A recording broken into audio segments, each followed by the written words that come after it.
Can one of you give me a 3, 2, 1 action? And you gotta clap when you say action. 2, 1. You didn't say action. 3, 2, 1. Action. All right.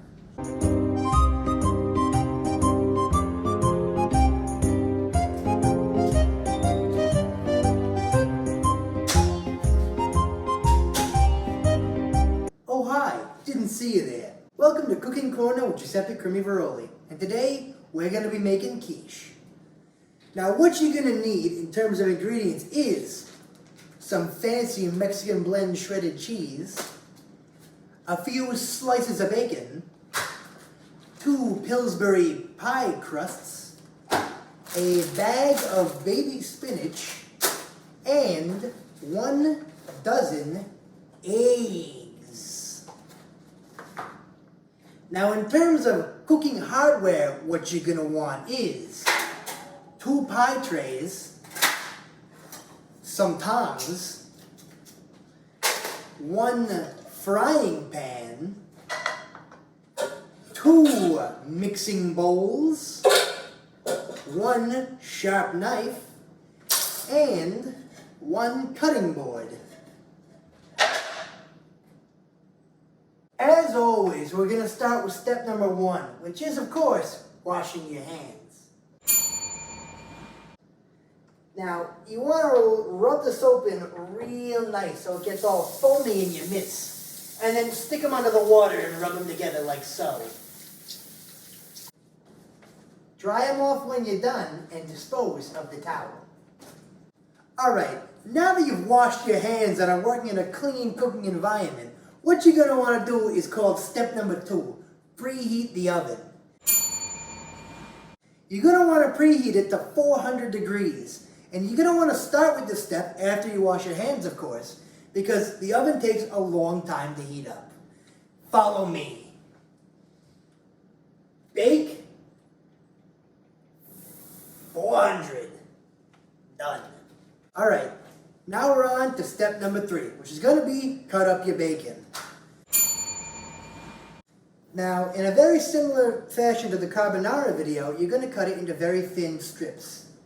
And for the quantity of bacon, I would say you're going to want anywhere from 5 to 6 strips of it. So we're going to take our bacon like so, slap it on the cutting board, grab our knives, and start cutting like this. Careful of your fingers because the knife will cut through them.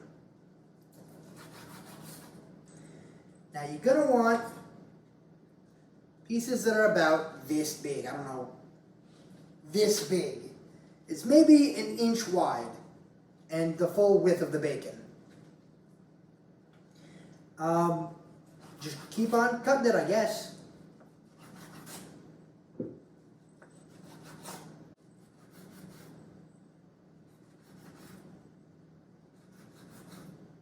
Alright, now that your bacon's all nice and cut up like, you're going to put it in your pan and start to cook it. We call this step 4. So take all your bacon and just start fucking yeeting it into that pan. Just here, there, a little bit, a ding, a little sprinkle, a dash. You want to get all that bacon in the pan like so. And then we're going to start cooking it. Alright, now you're ready to cook your bacon. What you're going to do now that your bacon is in the pan, you're going to turn the stove all the way up because we want it to cook fast like. But you got to be careful and watch it so it doesn't burn. You're going to take your tongs, put them together to make sure they work, and start stirring up the bacon. You want to break it up so it's not in these big clumps like when you cut it. The more broken up it is, the faster it'll cook. Sometimes people throw some oil or a little bit of water in the bottom of the pan. I personally don't, but that's just my opinion. So we're going to keep stirring up this bacon and watching it as it cooks. Alright, now you can hear the bacon start to sizzle. You're going to take your tongs and continue moving it around in the pan so it doesn't burn. The sizzling is good. You want the sizzle. Keep moving it around so no one piece is in the same place for the entire duration of the cooking. And use the tongs and flip the bacon over so both sides cook.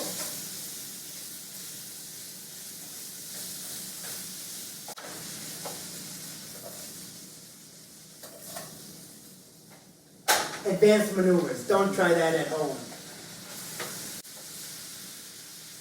Wafting. Oh, that smells pretty good.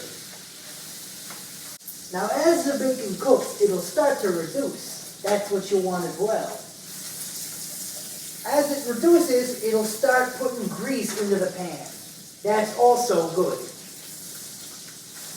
You want to let the bacon kind of simmer in its own grease for a little bit until it starts to froth up.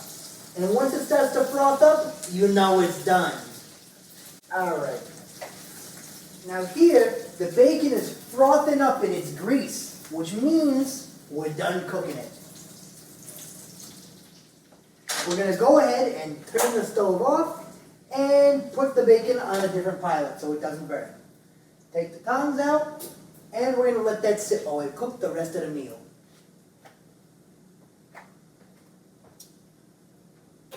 Nice. Alright, now we're going to move on to step 5. Step 5, breaking the eggs. You're going to take your eggs, like so, hit them on the corner of your bowl, like that, and crack them right into your bowl, like so. Do that for, say, all 12 eggs for 2 quiches. If you're only making 1 quiche, only 6 eggs.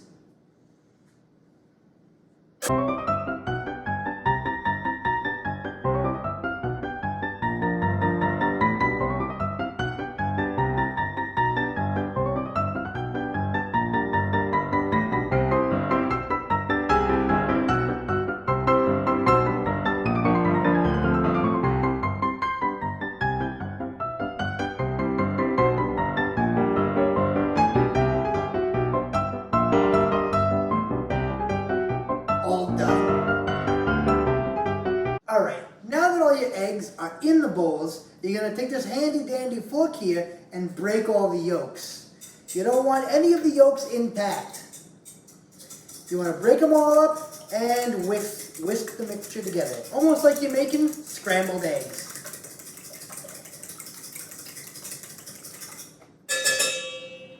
Do that for all of the yolks and you'll get a nice yellow mixture.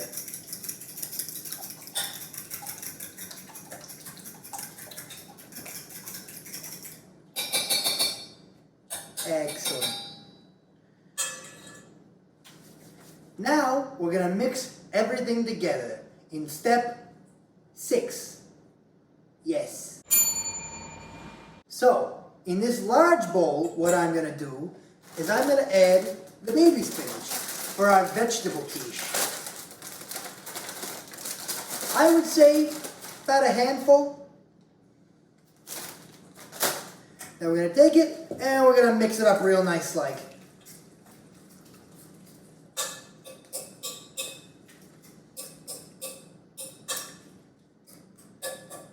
Get the secondary camera in here so you can see what it looks like. More or less, should look something along these lines. Eggy, spinachy mixture. Then in this other bowl, I'm going to combine the bacon for our bacon quiche. Take our bacon and our tongs, and we're just going to scrape them right on in there like this. Grease and all. The grease is good. I think Michael Douglas said that in Wall Street. I think he said grease is good. And we're going to take our fork from this one, and we're going to bring it over here. We're going to mix this up.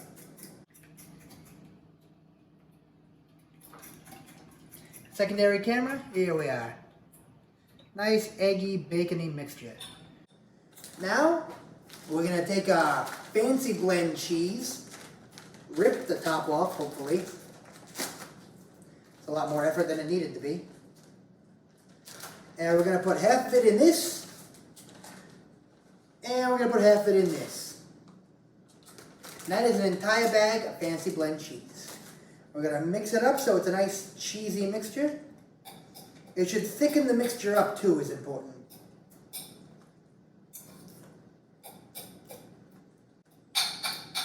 Secondary camera, can we get that in here? Nice eggy, bacony, cheesy mixture here. It's very thick. And the same for this one.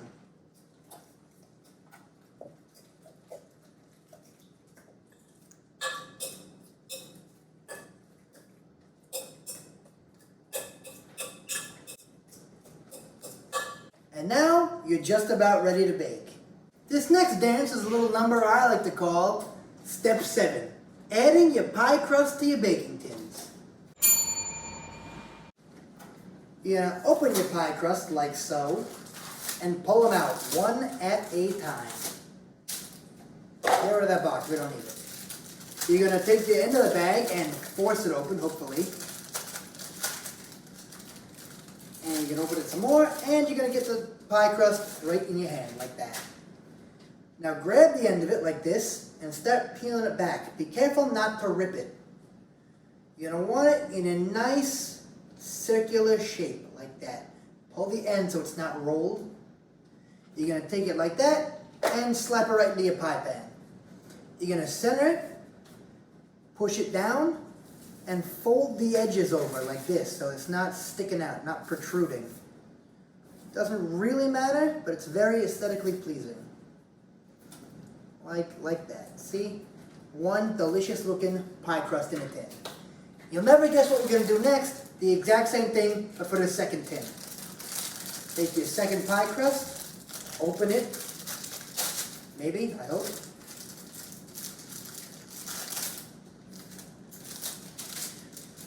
Bing, bang, boom, in your hand. Start to unroll it, like so. Get this last little lip unrolled. Take it, and slap it right in your tin. We're going to center it,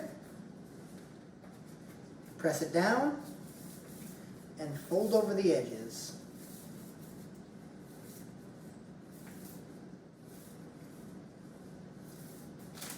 Bing, bang, boom, you're done with step number 7.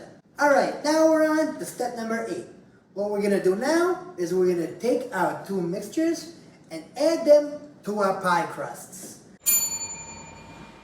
On the right, or my right anyway, you'll see me add the spinach mixture. Spinach, egg, and cheese. Get that all out. Spread it out in the thing because it's going to rise. And bing, bang, boom, that's ready to go in the oven. Get a little less little bit out of there. We'll do the same for the secondary one. Pour it out, scrape it all out of the bowl.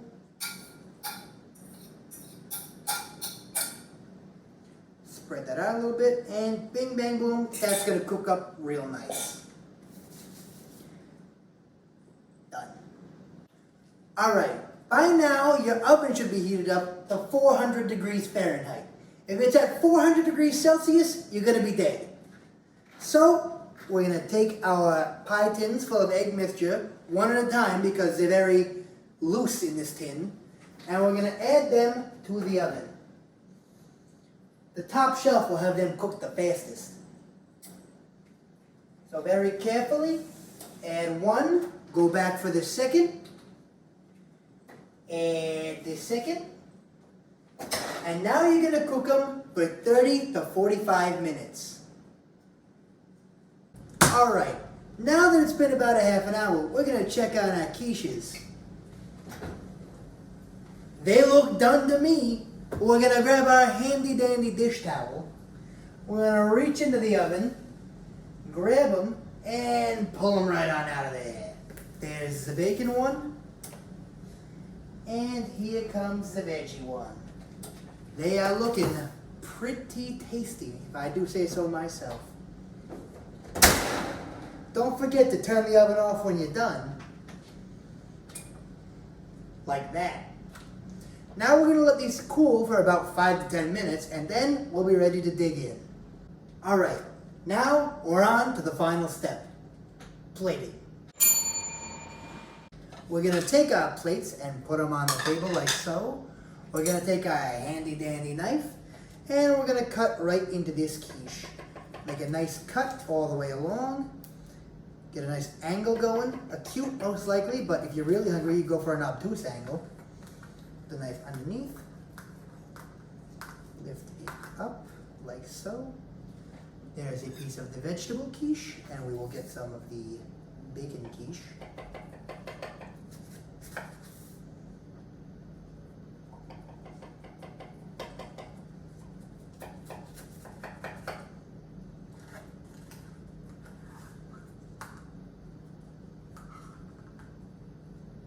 There's a piece of the bacon quiche.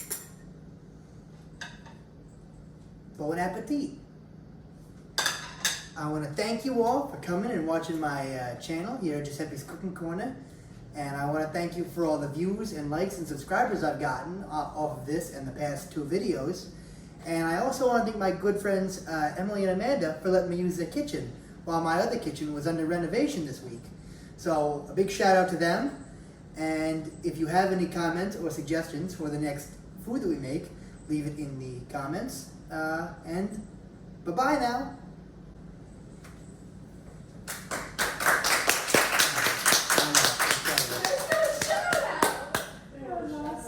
How do I do it?